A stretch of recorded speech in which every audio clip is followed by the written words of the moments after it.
Arga Wicaksono selalu membayar para profesional terbaik, menggunakan teknik modern, peralatan mahal, dan perawat berpengalaman, tetapi tidak ada satupun yang benar-benar berhasil.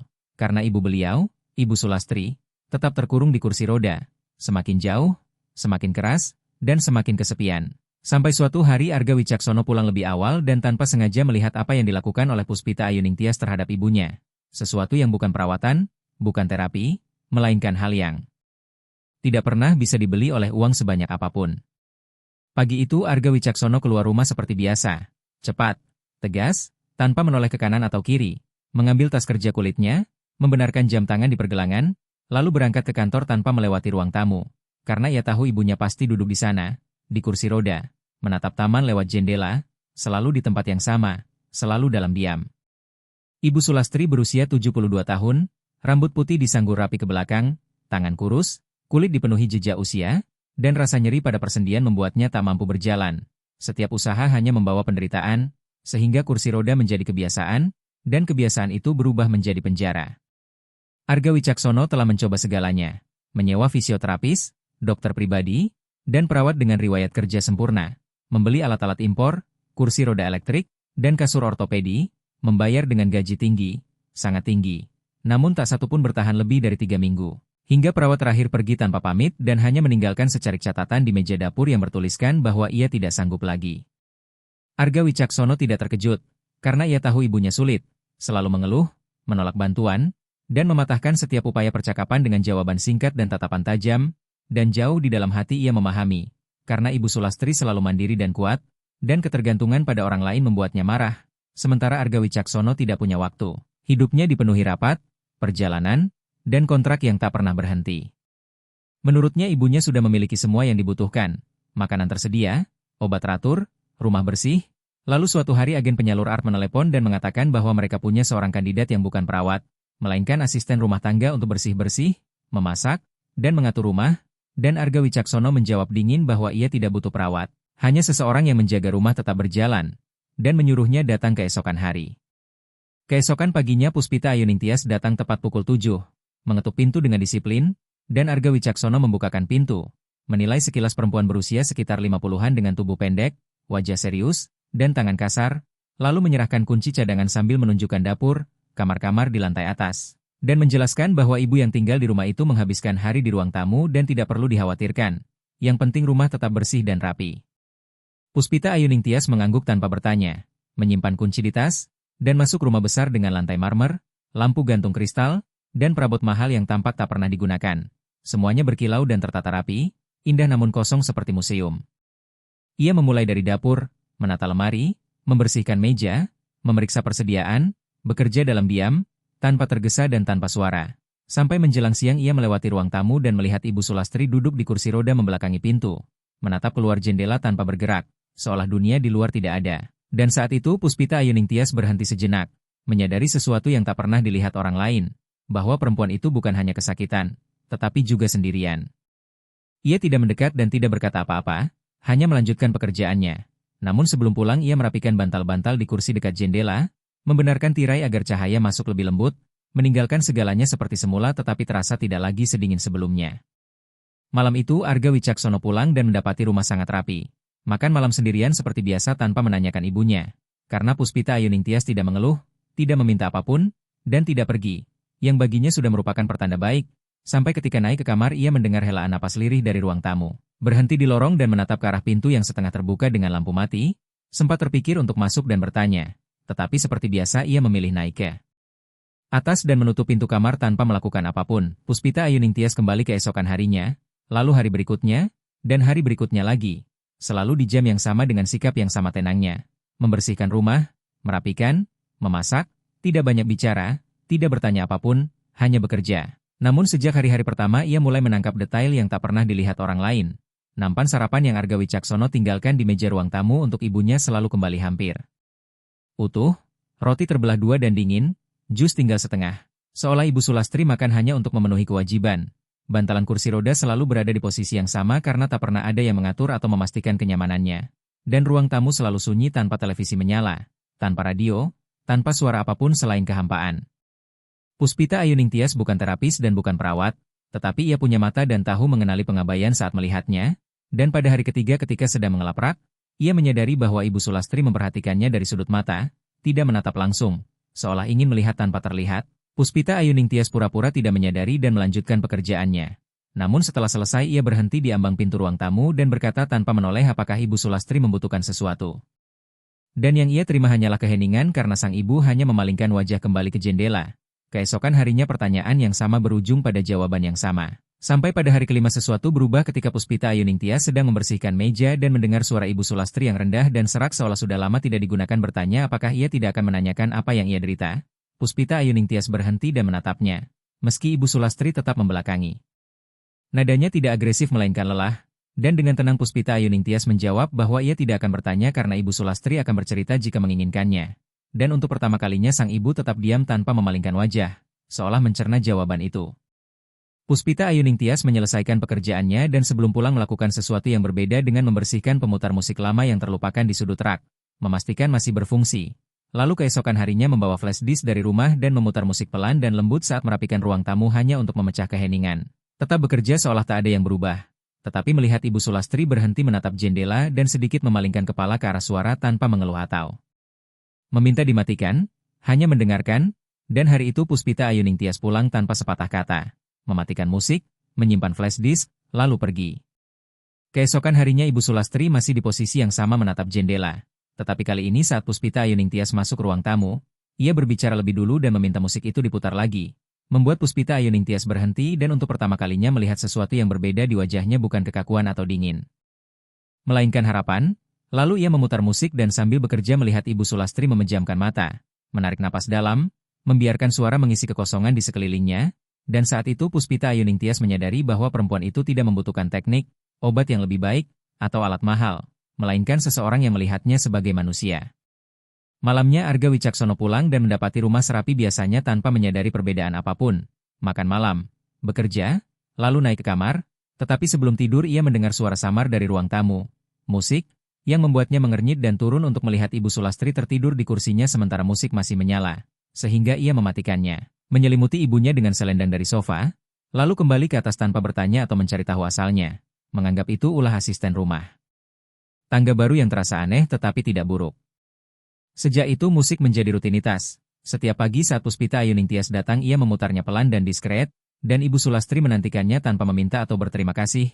Hanya menjadi lebih tenang dan tidak lagi terasa jauh.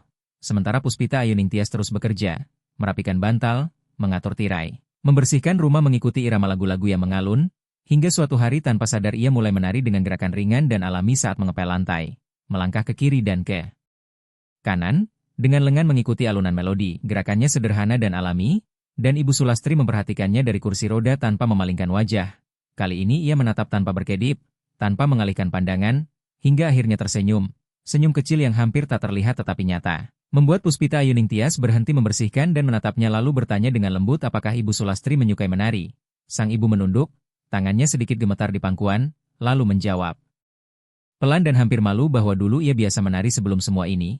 Dan mendengar itu Puspita Ayuning Tias meletakkan kain pel, mendekat perlahan, berlutut di samping kursi roda, lalu berkata dengan suara halus agar ia menari. Yang dibalas Ibu Sulastri dengan tawa singkat dan pahit sambil berkata bahwa ia tidak bisa lagi dan meminta Puspita Ayuning Tias melihat keadaannya. Namun Puspita Ayuning Tias menggeleng dan mengatakan bahwa ia tidak perlu berdiri untuk menari, membuat Ibu Sulastri mengernyit karena tidak mengerti. Lalu Puspita Ayuning Tias berdiri kembali ke tengah ruang tamu dan mulai menari lagi dengan gerakan sederhana tanpa berlebihan. Hanya membiarkan tubuh mengikuti musik, lalu menatap Ibu Sulastri dan dengan senyum lembut memintanya menggerakkan kaki.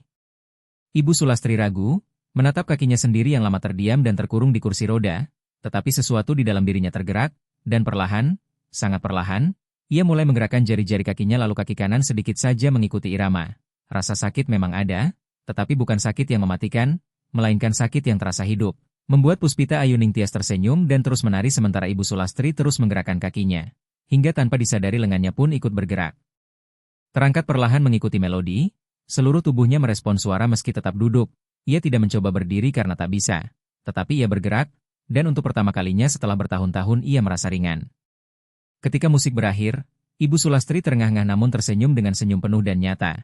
Dan Puspita Ayuning Tias mendekat, meletakkan tangan di bahunya sambil memuji bahwa ia menari dengan sangat baik, membuat Ibu Sulastri tertawa, bukan tawa pahit, melainkan tawa bahagia.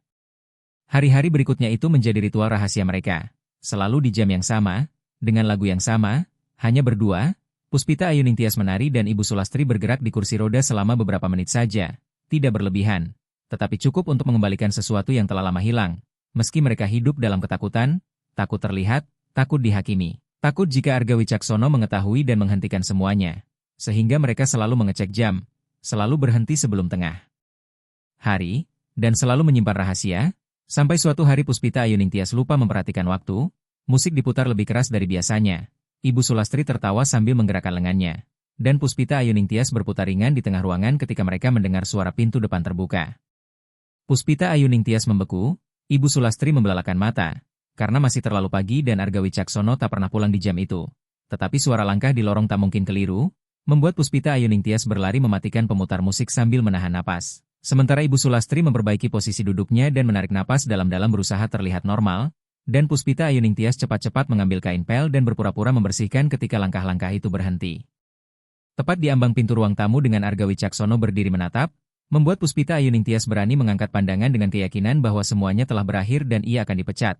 Tetapi Arga Wicaksono tidak mengatakan apapun, hanya berdiri lama mengamati ibunya yang berkeringat, asisten rumah tangga yang tegang, dan pemutar musik yang masih hangat. Sadar bahwa sesuatu telah terjadi meski tidak tahu apa, dan perasaan itu mengganggunya lebih dari yang ia kira. Hari itu Arga Wicaksono tidak bertanya apapun, hanya memandang ibunya dan Puspita Ayu Ningtyas selalu keluar dari ruang tamu tanpa sepatah kata. Tetapi sejak saat itu sesuatu berubah, karena ia mulai menyadari hal-hal yang dulu luput dari perhatian. Melihat ibunya berbeda, tidak lagi sekaku dan sepudar sebelumnya. Mendengar tawa-tawa kecil dari ruang tamu ketika ia pulang, tawa ibunya sendiri yang membuatnya bingung. Karena selama bertahun-tahun Ibu Sulastri hidup dalam diam, mengeluh, menjauhkan semua orang, terkurung dalam dunia sakit dan kepahitan, dan kini tiba-tiba ia tertawa. Arga Wicaksono mencoba mengabaikannya dan kembali ke rutinitas rapat, kontrak, dan perjalanan. Tetapi perasaan aneh itu tidak mau pergi. Dan seminggu kemudian ia menyadari detail lain ketika ibunya meminta obat jauh lebih sedikit.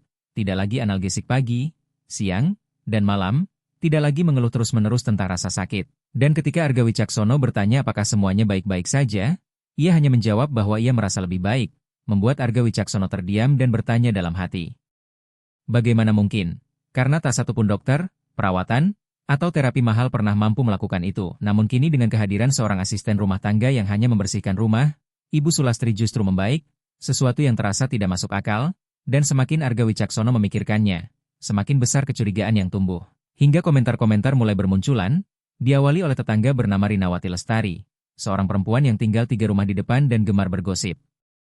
Dengan kedok kepedulian, yang menghentikan Arga Wicaksono di tepi jalan saat ia hendak masuk ke mobil dan bertanya dengan nada manis apakah ia boleh mengajukan satu pertanyaan, membuat Arga Wicaksono menghela napas karena tahu itu bukan pertanyaan melainkan sindiran.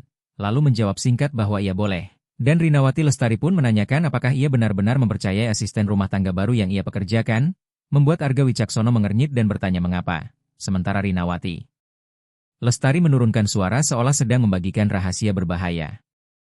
Mengatakan bahwa ia sering melihat Puspita Ayu Ningtyas keluar masuk setiap hari dan selalu sendirian bersama Ibu Sulastri. Namun kini dengan kehadiran seorang asisten rumah tangga yang hanya membersihkan rumah, Ibu Sulastri justru membaik, sesuatu yang terasa tidak masuk akal. Dan semakin Arga Wicaksono memikirkannya, semakin besar kecurigaan yang tumbuh. Hingga komentar-komentar mulai bermunculan, diawali oleh tetangga bernama Rinawati Lestari, seorang perempuan yang tinggal 3 rumah di depan dan gemar bergosip dengan kedok kepedulian, yang menghentikan Arga Wicaksono di tepi jalan saat ia hendak masuk ke mobil dan bertanya dengan nada manis apakah ia boleh mengajukan satu pertanyaan, membuat Arga Wicaksono menghela napas karena tahu itu bukan pertanyaan melainkan sindiran. Lalu menjawab singkat bahwa ia boleh. Dan Rinawati Lestari pun menanyakan apakah ia benar-benar mempercayai asisten rumah tangga baru yang ia pekerjakan, membuat Arga Wicaksono mengernyit dan bertanya. Mengapa?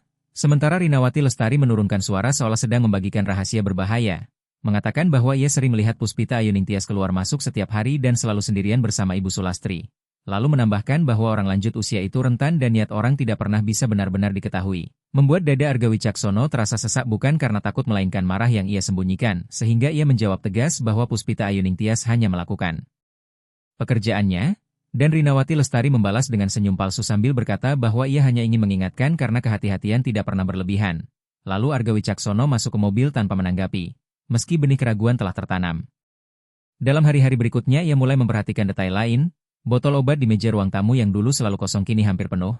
Nada suara ibunya saat ditanya bagaimana harinya yang dulu tajam kini lembut bahkan kadang terdengar ceria, dan rumah yang tetap rapi namun terasa berbeda dengan bantal-bantal tertata dengan cara baru. Tirai lebih terbuka, dan bunga segar di vas dekat pintu masuk, hal-hal yang tak pernah ia minta dan jelas dilakukan atas kemauan sendiri. Malam itu Arga Wicaksono pulang lebih awal dari biasanya tanpa memberitahu siapapun. Masuk rumah, meletakkan tas kerjanya di meja samping dan berdiri diam di lorong, heran karena suasananya sunyi. Sebab biasanya saat Puspita Ayuningtyas masih ada ia mendengar suara air, pintu lemari, atau aktivitas lain, namun kali ini tidak ada apapun, sehingga ia melangkah perlahan ke ruang tamu, mengintip melalui pintu yang setengah terbuka dan melihat Puspita Ayuningtyas berdiri di tengah ruangan. Dengan senyum di wajahnya, sementara ibunya mengangkat dan menggerakkan kedua tangan seolah sedang menari, tanpa musik karena pemutar suara sedang mati. Namun tubuh mereka tetap bergerak, membuat Arga Wicaksono merasakan sesuatu yang aneh di dadanya. Bukan marah atau takut, melainkan kebingungan dan sedikit rasa bersalah karena saat itu ia menyadari sesuatu yang seharusnya sudah lama ia pahami. Bahwa ibunya bukan sakit melainkan ditinggalkan, dan perempuan yang hampir tidak ia kenal itu sedang melakukan sesuatu yang tidak pernah ia lakukan, yaitu memberi perhatian.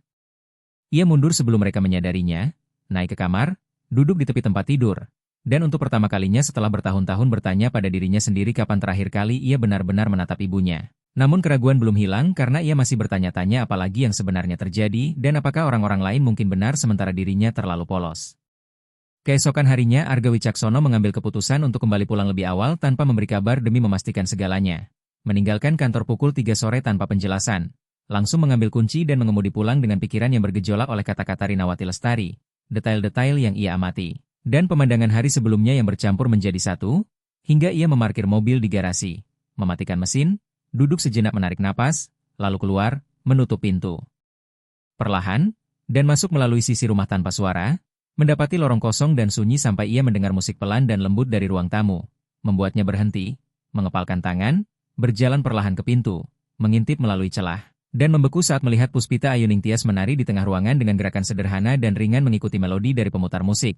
Namun yang membuatnya terdiam bukanlah tarian itu melainkan ibunya, karena Ibu Sulastri duduk di kursi roda tetapi tidak tampak seperti perempuan yang selama ini ia kenal. Ibu Sulastri tersenyum dengan senyum lebar yang tulus dan penuh kehidupan sambil terus bergerak. Lengannya naik turun mengikuti irama musik, kakinya bergoyang. Seluruh tubuhnya mengikuti melodi meski tetap duduk dan tetap merasakan nyeri. Ia tidak berusaha berdiri karena memang tidak bisa. Tetapi ia menari dan tertawa. Tertawa seperti yang belum pernah dilihat Arga Wicaksono selama bertahun-tahun. Sementara Puspita Ayuningtyas berputar ringan lalu menggenggam tangan Ibu Sulastri dengan lembut, mengangkat kedua lengannya dengan hati-hati dan membimbing gerakannya, dan Ibu Sulastri mengikutinya tanpa perlawanan, tanpa keluhan, hanya hidup di momen itu, membuat dada Arga Wicaksono terasa terhimpit oleh sesuatu yang bukan amarah dan bukan pula ketakutan, melainkan perasaan lain yang tak mampu ia beri nama. Sampai akhirnya Puspita Ayuningtyas melihatnya, berhenti di tengah gerakan, senyumnya menghilang dan wajahnya memucat. Sementara Ibu Sulastri menyadari perubahan itu, menoleh dan melihat putranya berdiri di ambang pintu, membuat senyumnya pun lenyap. Lalu Puspita Ayuningtyas menurunkan tangan sang ibu perlahan, melangkah mundur, menarik napas dalam, dan dengan suara gugup berkata kepada Arga Wicaksono bahwa ia bisa menjelaskan. Tetapi Arga Wicaksono tidak menjawab apapun dan hanya berdiri di sana memproses apa yang ia lihat. Sementara musik masih mengalun dan terasa terlalu keras dan mengganggu, hingga Puspita Ayuningtyas mematikan pemutar musik dan menyatukan kedua tangannya di belakang punggung. Sementara Ibu Sulastri menunduk dengan tangan gemetar di pangkuannya, dan dengan suara rendah namun tegas Puspita Ayuningtyas berkata bahwa ia tahu seharusnya tidak melakukan itu. Tahu bahwa ia hanya dipekerjakan untuk membersihkan rumah. Dan bahwa ia hanya ingin melakukan sesuatu, tetapi terhenti karena tidak tahu bagaimana menyelesaikan kalimatnya. Arga Wicaksono melangkah masuk ke ruang tamu, satu langkah. Lalu langkah berikutnya, berhenti beberapa meter di depan mereka dan akhirnya bertanya sudah berapa lama hal ini berlangsung. Membuat Puspita Ayuningtyas berkedip bingung sebelum menjawab ragu bahwa sudah beberapa minggu.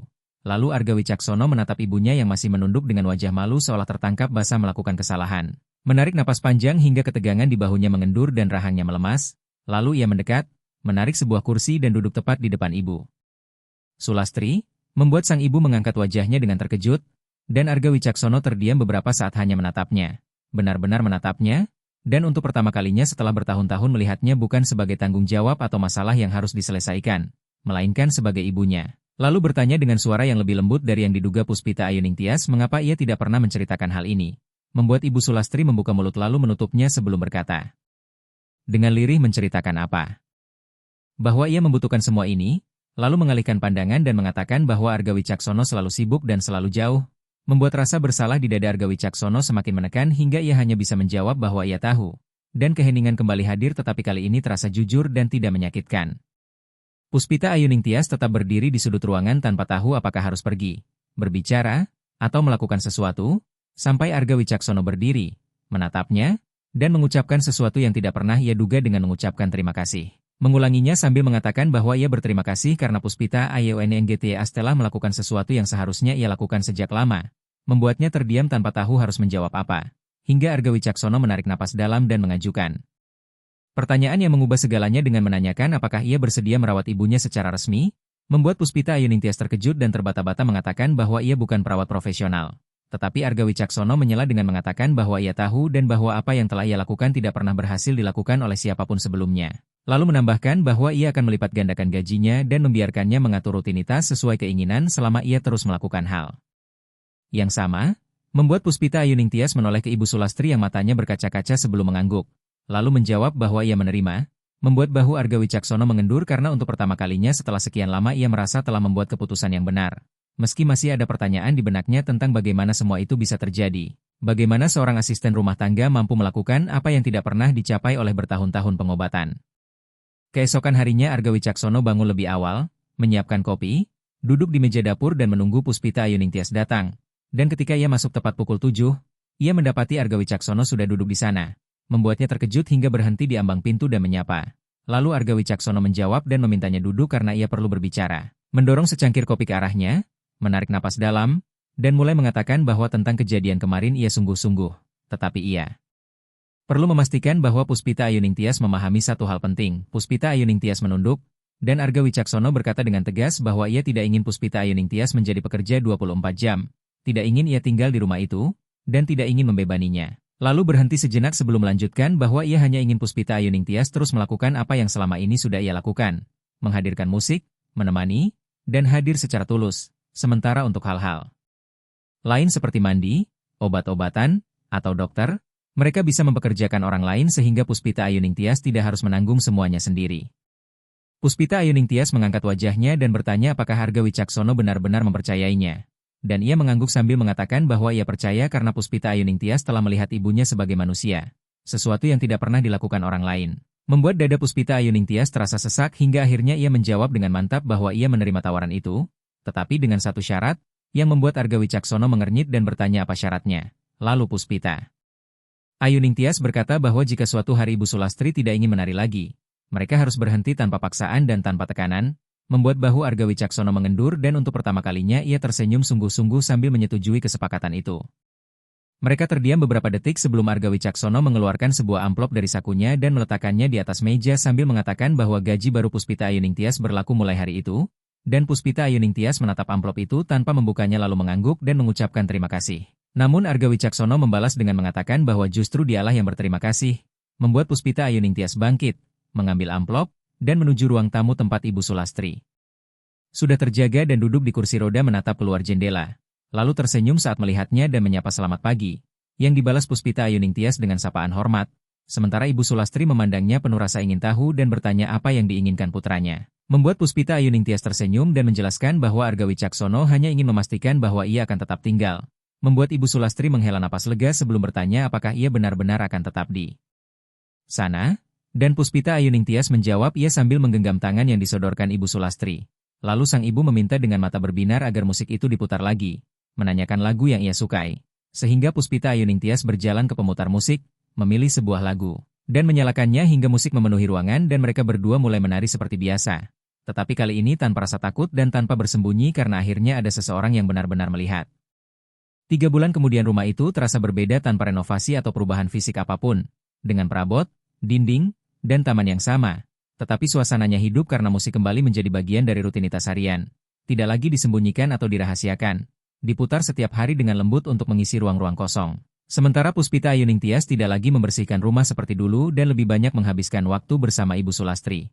Bercakap-cakap, tertawa, dan menari. Selalu menari, meski Ibu Sulastri tetap berada di kursi roda dan rasa sakitnya belum hilang sepenuhnya. Karena beberapa hari lebih berat daripada yang lain.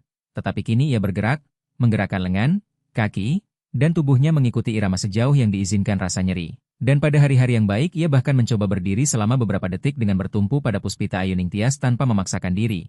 Hanya mencoba karena kini ia memiliki alasan. Arga Wicaksono mulai pulang lebih awal, tidak setiap hari, tetapi 2 atau 3 kali seminggu. Terkadang mendapati mereka menari di ruang tamu atau duduk berdampingan di sofa berbincang pelan. Dan pada awalnya ia hanya berdiri di ambang pintu mengamati karena takut merusak momen itu. Sampai suatu hari Ibu Sulastri melihatnya dan memanggilnya untuk duduk di sampingnya. Membuat Arga Wicaksono ragu sejenak sebelum menuruti. Lalu Puspita Ayu Ningtyas tersenyum dan pergi dengan tenang meninggalkan. Mereka berdua, sementara Ibu Sulastri menggenggam tangan putranya dan mengucapkan terima kasih dengan suara lembut, membuat Arga Wicaksono bertanya mengapa. Dan ia menjawab karena ia telah kembali. Membuat tenggorokan Arga Wicaksono tercekat hingga ia mengaku seharusnya kembali lebih awal. Tetapi Ibu Sulastri menggeleng dan mengatakan bahwa yang terpenting adalah ia ada di sana sekarang. Sehingga untuk pertama kalinya setelah bertahun-tahun mereka berbicara sungguh-sungguh tentang hidup. Kenangan, dan hal-hal kecil yang Arga Wicaksono kira telah ia lupakan, padahal ia hanya berhenti memperhatikannya. Rutinitas pun berubah, dengan Puspita Ayu Ningtyas menemani Ibu Sulastri sepanjang hari dan Arga Wicaksono duduk di samping ibunya setiap kali pulang. Terkadang hanya untuk hadir, terkadang untuk berbincang, dan terkadang untuk mendengarkan cerita-cerita lama tentang masa kecilnya, tentang ayahnya yang telah tiada, dan tentang masa ketika rumah itu penuh suara dan kehidupan. Hingga Arga Wicaksono akhirnya memahami apa yang sebenarnya hilang. Bukan kesehatan ibunya atau kakinya yang tak lagi berfungsi dengan baik, melainkan kehadiran, koneksi, dan kehidupan. Semua hal yang telah dikembalikan oleh Puspita Ayu Ningtyas bukan melalui perawatan, teknik, atau janji kesembuhan, melainkan melalui kehadiran yang tulus. Sampai suatu hari Arga Wicaksono pulang dan menemukan sesuatu yang benar-benar berbeda. Ibu Sulastri berdiri dengan tubuh bertumpu pada Puspita Ayu Ningtyas. Kedua tangannya menggenggam kuat bahu perempuan itu, kedua kakinya menapak lantai, tubuhnya sedikit gemetar namun benar-benar berdiri, membuat Arga Wicaksono membeku di ambang pintu. Sementara Puspita Ayu Ningtyas melihatnya dan tersenyum lalu berkata dengan tenang bahwa Ibu Sulastri ingin mencoba, bahwa ia sendiri sempat menyarankan untuk menunggu.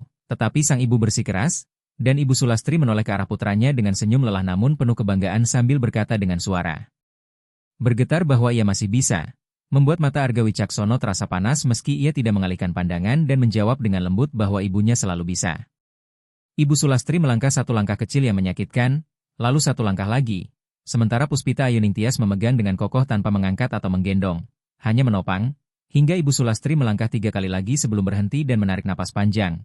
Karena rasa sakit itu nyata tetapi terasa hidup. Lalu Puspita Ayu Ningtyas berkata dengan lembut bahwa itu cukup untuk hari itu. Dan Ibu Sulastri mengangguk membiarkan dirinya dipandu kembali ke kursi roda, duduk dengan napas terengah dan tubuh berkeringat, namun tersenyum, sementara Arga Wicaksono mendekat, berlutut di sampingnya dan memujinya dengan tulus, membuat Ibu Sulastri tertawa pelan namun jujur sambil mengoreksi bahwa ia tidak luar biasa, melainkan hidup. Bulan-bulan berikutnya rumah itu tidak lagi sunyi, karena ada tawa, ada musik, dan ada kehidupan. Meski Ibu Sulastri tidak kembali berjalan sendiri dan mungkin tak pernah akan. Rasa sakitnya tidak sepenuhnya hilang dan ia tidak sembuh. Ia hanya belajar kembali untuk hidup sesuai batas yang diizinkan tubuhnya. Tetapi itu tidak lagi penting karena kursi roda berhenti menjadi penjara dan hanya menjadi sebuah kursi. Puspita Ayu Ningtyas tetap tinggal. Bukan sebagai pembantu dan bukan sekadar perawat, melainkan sebagai bagian dari rumah itu, dan Arga Wicaksono akhirnya memahami pelajaran yang tak pernah bisa dibeli uang.